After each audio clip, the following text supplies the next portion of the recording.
Baxın, pasiyent ilk gəldiyində izah olunmalıdır ki, bu xəstəlik xronikidir. Biz bu xəstəliyi yatızdıra bilirik. Bizə pasiyent gələndə deyir, məni ömürlük müalicə edəcəksənmi? Heç vaxt gəlməsin. Yəni bunun qarşısında cavab vermək üçün pasiyentə bəlirli, elmi, məntiqli cavablar vermək lazımdır ki, pasiyent anlasın ki, nə ilə mübarizə aparır. Əvvəla Pullu Dəmirovla dostlaşmaq lazımdır. Nəyi sevmədiyini başa düşüb onu etməmək lazımdır.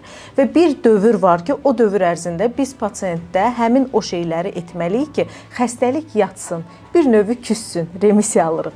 Və küsüb getdikdən sonra 1 il, 2 il, 10 il çıxmaya artıq bu sağalma deməkdir. Belə pasiyentlər əsasında birinci diyetaya oturmalıdır. Bura aiddir təbii ki, pis vərdişlər, spirtli içkidir, siqaretdir, bunların istifadəsi. Sonrasında acılı, istotlu qidalar, gluten, çox vaxt pasiyentlərdə ağırlaşdırır, laktoza free tövsiyə edirəm. Çox xəmir yeməklərinə meyil etməmək, şirni, kremli tortlar, bu kimi şeylərdən uzaq durmalarını tövsiyə edirik.